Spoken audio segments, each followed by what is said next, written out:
Hey guys, welcome to another session of RBTL. We have July 25th, a regular, they call it a regular hero balance notice. I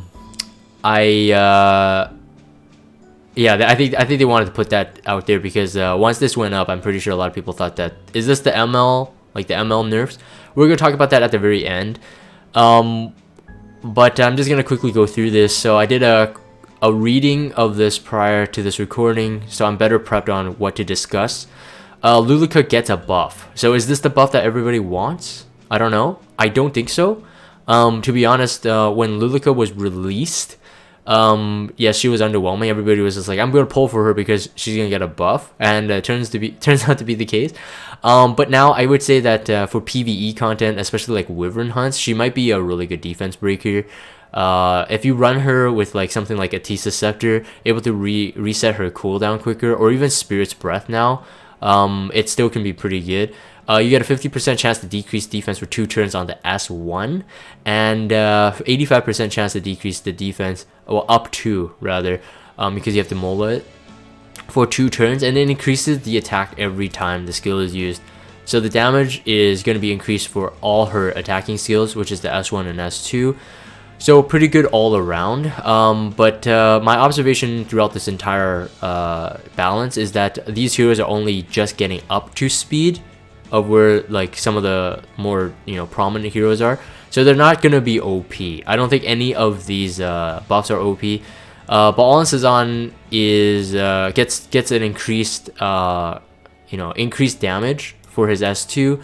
Also increases more damage on the debuff on the S2 if they're debuffed, and then his S3 is reduced to a 3-turn cooldown, which is insanely good. Anyways, if you run him on also Atisa Scepter, so I guess people will be using their Atisa Scepters a lot. On Atisa Scepter, he'll be also really good. If you're gonna build him as like a damage dealer, like a cleaver, maybe Kaladra would be pretty decent. Kaladra, maybe Rage set, Speed set, I don't know.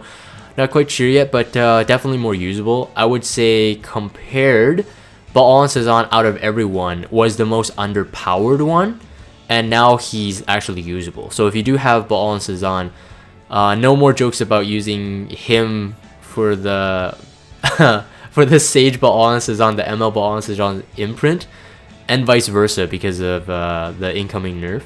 So maybe actually, depending on the nerf for ML Sazan. Baal, ML Baal, maybe you actually imprint regular Baal now. Ludwig is he gets invincibility after using Moonlight Blow for 1 turn, so now he can set himself up for his max penetrating defense.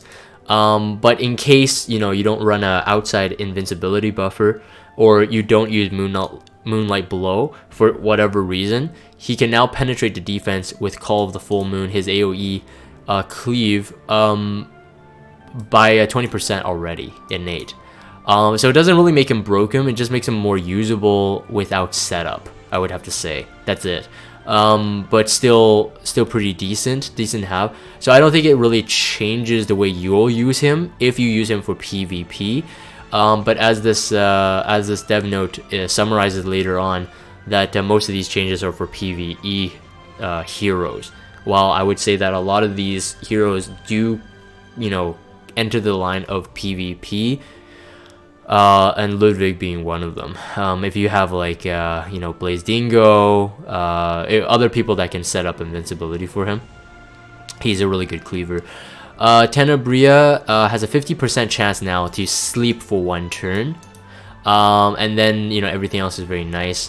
Nightmare has an 85% chance to decrease the defense for 2 turns, but the cooldown is reduced to 4 turns. So realistically, she becomes, if you don't count the elemental advantage or elemental the element, ideally really she just becomes like Luluka in a way. In terms of damage dealer though, over time Luluka of course becomes stronger, and they have totally different kits. Although I would still say that Tenebria is more usable in PvP scenarios, since if you are using Luluka in PvP, a lot of people have immunity teams. So like Angelica set up immunity, Ciarman sets up immunity, or they have immunity sets, so it's not gonna really help Luluka, at least for the first couple turns, until she actually gets stronger. But I think Tenebria is still one of those like really strong cleavers for PvP, but she is fire elemental though. Leo, interesting that they made these changes that I never even thought of. Like Leo, like a pretty decent farmer, I suppose. But yeah, they increased it, which is pretty nice, I guess. Decreased defense for 2 turns, 50% chance to use Sparrow Dive. That's pretty good. And then 75% chance to stun for 2 turns, and cooldown is reduced to 4. So 75% chance to stun is a very, very good stun. 4-turn cooldown. Leo, you can build him quite fast. He is a ranger, so if you're using him, let's say for hunting and stuff, you could use something like Sasha as well. But for PvP, you could also use him with Sasha, which is pretty nice. I think, like, would you use Sword of Judgment? I'm not quite sure. Maybe. It could be decent for farming as well. Roman was interesting when I read this. So he becomes even a better CR manipulator, up to 4 times. So he has a 50% chance to proc up to 4 times. 20% combat readiness. So 50%, to keep that in mind though, the proc rate is pretty low, so you can get 0 up to maybe maximum of 80 CR pushback, but it is all enemies though, right? So Tenebria's pushback is technically a lot better because the consistency, you'll most likely get better consistency out of it. We talked about this. I mean, the 50% chance to do it for 4 times, 20%. You're looking at an average about 2, 20%, so 40% pushback. Still not as prominent as Dizzy, but then he is a 4-star and he's not a limited hero. But it doesn't matter, I guess. Combat readiness increases by 50% when using the event Horizon. But when it is done on a buffed enemy, it increases another 30.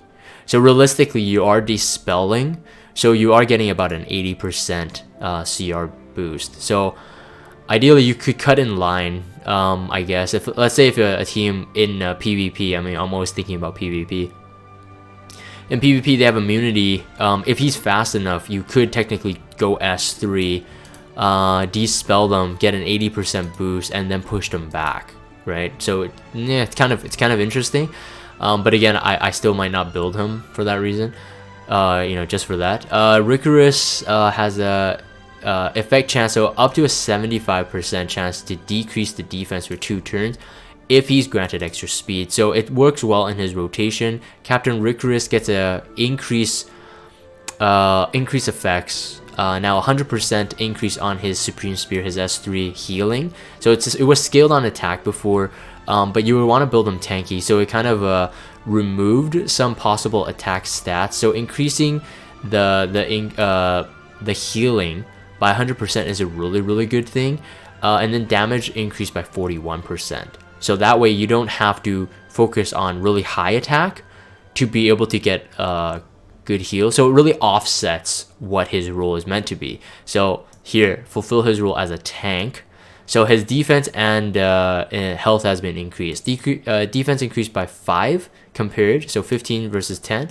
And then health increase doubled, so 20% health, which is all around makes him a lot more usable. But still, I think, yeah, PvE scenarios, he'll be pretty decent. Raz was an interesting one. I kind of wish that they made him a bit better. Yeah, I get it. He's completely free, but, I mean, his kit is not super broken. They added a D-spell for his S1, 75% chance to D-spell. And then, yeah, the recovering the health is not based on damage dealt now. It just recovers. So they saying that, yeah, this is more usable for early game. I totally agree. But I really want to use Raz, like now looking back, like I feel like he's like I never used him at all. Like if you're playing the game, you start off the game, you're re-rolling like for decent heroes, and you pretty much don't use them other than the tutorial. So I kind of feel like either they give us like a ML version of Raz, which is just as a character himself. I just want to use him. So anyways, kind of disappointed, but whatever. He's free, so I can't complain. Buff expected coming. Basar, Yufine, Lilibet. So a lot of people have said that Lilibet needs a buff. Lilibet needs a buff. Okay, yeah. Okay, fine. I won't mind it. Since I got her, I spent so much to get her, so I wouldn't mind that. Lidica, and then also Assassin Kali. Assassin Kali. Again, you know, obviously they realized that there was a flaw to the original quote-unquote buff, but which I called the nerf. They realized that was a problem, so they're looking into it. What can we expect? I'm not quite sure. If it's gonna be a buff, I think the both and conditions would be enough. So you stun, you get the silence. You kill, you get a silence. That would be called a buff. So anyways, looking forward to that. Although I still don't think Assassin Kali needs a buff. That's my own opinion, but whatever. I think she needs upgraded stats. That's all. Upgraded stats, because it's really hard to get all the stats she needs and to be really good at what she does. So, but that won't happen. So too bad. Nerf expected. Now this is the thing I wanted to focus on mainly. Okay. ML Araminta, ML Ba'al Sazan, ML Vildred, and then C Armin. When I was looking at this list, I wanted to say that Ruel is a bit missing in this one. Now, for all of those maybe watching this video and you're just like, what are you talking about? ML Araminta doesn't need a nerf, you know, because you can do this and this and this. The problem is that if you read the rest of the dev notes, the problem that Smilegate is seeing is that what they're calling is a meta freeze. So if you have these heroes, C Armin, ML Vildred, ML Ba'al, ML Araminta, like 90% chance you're gonna be running them on your defense team.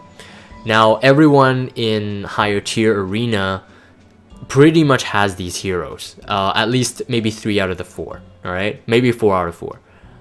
They may not all run the same like they're not running all these 4 heroes together. They may run like Ruel or whatever, but you do notice this as a trend. However the nerfs will be, we'll see, as they promise, next week, so by the end of July. So I'm very looking forward to that. I'm almost surprised to see C Armin. I get she's annoying to deal with, but she's not super annoying to deal with if there wasn't like other overpowered heroes around her. So I would say that C Armin, it depends on what the nerf is, so let's not you know panic yet. I would say that C Armin is necessary the way she is because there are cleave teams. Because there are cleave teams, she needs it. And let's even put it this way. A lot of the really good cleave teams now can still like wreck C Armin even on the defense team. So I'm not quite sure where this nerf is. Maybe it won't be on her passive. I'm hoping it's not on her passive, and I'm speaking this from an unbiased view. I don't have C Armin, okay? So this doesn't affect me whatsoever. And I face C Armin defense teams all day long, and I hate them because they're so tanky and they make the entire team so tanky. But I would say that the S2 passive, the crit reduction passive, is necessary to keep things balanced. I would say it's necessary. Otherwise, I don't really think she's that usable. The immunity is nice, yes. The invincibility is nice, yes. I would say that if you are gonna nerf them, Smilegate, super creative. If you're gonna nerf C Armin, I would say that in immunity buff is the one you want to nerf. I would say that's it. 1 turn invincibility, 1 turn immunity, and I think that's good. That's gold. A lot of people are gonna probably hate me for that if they own C Armin, but if they're gonna nerf them, I don't want them to nerf the passive. I think that has to be part of the game for now, because we don't have, other than Aureus, we don't have anything else that can mitigate damage that way, and her mitigation is interesting. Or make it unstackable with Aureus or something like that. That might be interesting, I guess. ML Vildred, I was kind of expecting this to happen, because they did buff him, but they over buffed him. I was talking to my brother, and I'm gonna use his way. He said they overcorrected him. They overbuffed him. ML Baal and Sazan and ML Araminta, I get people's, like, they're saying that they don't need a nerf. There's a way to counter them. You can run immunity and then, you know, or just outspeed them. Yes, but the kit itself is too good. I would say ML Baal doesn't really need a nerf. Maybe reduce the CR push on his S2, that's it. But ML Araminta definitely needs a nerf. When you're looking at the S1, S2, S3 combined, she's absolutely too broken. 100% stun. I've said this in multiple videos, and I'm going to say this again. I don't care how much hate I get for this. This is just the case. 100% stun, up to 3 burns, and burning on the S1. And if you burn a victim, if you hit them with the S1, you burn them, and the S2 gives you an AoE attack, as well as boosting her CR for 50%. How is that not broken? For people who are critics of, you know, people wanting to nerf ML Araminta, how is that not broken? That is just absolutely broken. She's just so insane. Anyways, I don't want to go too long to this. The one ML hero though, I would have to say that is missing from this list to me would be Ruel. Ruel, although, you know, some people say that, oh yeah, just waste her S3 and then she's no good anymore. The problem with Ruel is that her S2 and her S3, I would say maybe if anything, if you're gonna nerf Ruel ever, buff up maybe her S1 or some kind of condition, because her S2 and S3 ignores unbuffable, ignores unhealable. It totally dispels it completely, and then you still apply the effect. So the S2 you get the barrier effect, the S3 you get your invincibility, and then the revive. I was saying that if you want to maybe eventually look into Ruel, maybe have a revive of a 75% HP, but keep the invincibility. All right. I'm not a savage, man. I'm not a barbarian. Keep the invincibility.